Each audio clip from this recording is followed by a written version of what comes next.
Acid ক্ষার মতবাদ তিনটি আমি প্রথম ভিডিওতে বলেছিলাম। তো প্রোটনিক মতবাদের পর আমাদের সেকেন্ড যে মতবাদ সেটা হচ্ছে লুইস মতবাদ। তো লুইস মতবাদটা ঠিক প্রোটনিক মতবাদের উল্টা। প্রোটনিক মতবাদে প্রোটন অর্থাৎ H+ অর্থাৎ পজিটিভ চার্জ নিয়ে কথা বলা হয়েছে, লুইস মতবাদে নেগেটিভ চার্জ অর্থাৎ ইলেকট্রন নিয়ে কথা বলা হয়েছে। লুইস মতবাদ অনুসারে অ্যাসিড হচ্ছে সে যে ইলেকট্রন গ্রহণ করে বা ইলেকট্রন গ্রহীতা, আর ক্ষারক হচ্ছে সে যে হচ্ছে ইলেকট্রন দাতা। আমরা কিন্তু প্রোটনিক মতবাদে উল্টাটা পড়েছিলাম, সেখানে অ্যাসিড ছিল প্রোটন দাতা আর ক্ষারক ছিল প্রোটন গ্রহীতা, এখানে ঠিক উল্টা। আচ্ছা, এখন আমাদের জানতে হবে উদাহরণ, কে ইলেকট্রন গ্রহীতা বা কে ইলেকট্রন দাতা। তো খুবই সিম্পল ওয়েতে যদি আমি বলি যে সকল ধনাত্মক চার্জকেই কিন্তু আমরা ইলেকট্রন গ্রহীতা বলতে পারি, কারণ পজিটিভ চার্জের অবশ্যই নেগেটিভ চার্জের প্রতি একটা আকর্ষণ থাকে। তাহলে ধনাত্মক চার্জকে আমরা ইলেকট্রন গ্রহীতা হিসেবে কনসিডার করতে পারি, যেমন H+। কিন্তু ইলেকট্রন দাতা হিসেবে আমরা কাকে কনসিডার করব? ঋণাত্মক চার্জকে, কারণ ঋণাত্মক চার্জ মানে ওর কাছে এক্সট্রা ইলেকট্রন আছে, আর এক্সট্রা ইলেকট্রন মানে সে সেটা কি দান করতে চাবে, যেমন আমরা বলতে পারি হাইড্রক্সিল আয়ন। আচ্ছা, কিন্তু আমাদের পরীক্ষার অপশনগুলোতে অবশ্যই কোনো চার্জ অপশনে থাকবে না, কারণ এতে সহজেই সবাই বুঝে যাবে যে পজিটিভ চার্জ তার মানে ইলেকট্রন গ্রহণ করবে, নেগেটিভ চার্জ মানে ইলেকট্রন দান করবে। তাই আমাদেরকে কিছু প্রশমিত যৌগ সম্পর্কে জানতে হবে, প্রশম যৌগ সম্পর্কে জানতে হবে, যারা ইলেকট্রন দাতা বা গ্রহীতা হিসেবে আমরা কনসিডার করতে পারি যাদেরকে। যেমন প্রথমে আমি ক্ষারক নিয়ে কথা বলি। তো আমরা ক্ষারকের উদাহরণ হিসেবে লিখতে পারি H2O অথবা NH3 কে।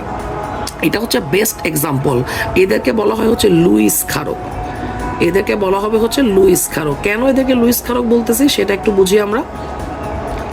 কারণ এদের কাছে মুক্তজোড় ইলেকট্রন আছে। আমরা জানি যদি অ্যামোনিয়ার ইলেকট্রন বিন্যাস করি, অ্যামোনিয়ার শেষ কক্ষপথে ইলেকট্রন আছে 5টা, ওকে, যার মধ্যে একটা অর্থাৎ টোটাল 3টা হাইড্রোজেনের সাথে বন্ড গঠন করে, আর এই এক জোড়া হচ্ছে কি মুক্তজোড় ইলেকট্রন।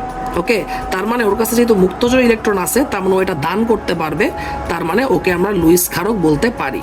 একইভাবে পানির অক্সিজেন অণুতেও শেষ কক্ষপথে 6টা ইলেকট্রন আছে, যার মধ্যে 2টা হাইড্রোজেনের সাথে বন্ড গঠন করে, বাকি 2টা বন্ধন গঠনে অংশগ্রহণ করে নাই। তার মানে এখানে 2টা মুক্তজোড় ইলেকট্রন আছে, তার মানে পানিকেও আমরা বলতে পারি লুইস ক্ষারক।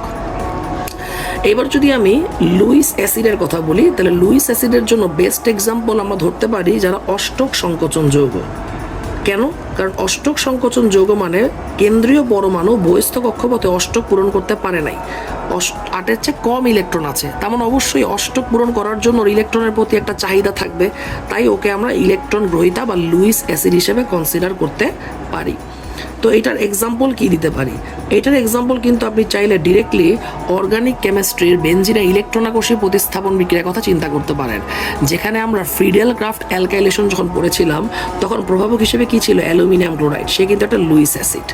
এছাড়াও ফেরিক ক্লোরাইড, এটাও কিন্তু একটা লুইস অ্যাসিড, যেটাকে আমরা ক্লোরিনেশন বিক্রিয়ার প্রভাবক হিসেবে দেখেছিলাম। ওকে, এছাড়া BF3, এটাকেও কিন্তু আমরা লুইস অ্যাসিড হিসেবে কনসিডার করতে পারি। আশা করি সবাই বুঝতে পেরেছেন।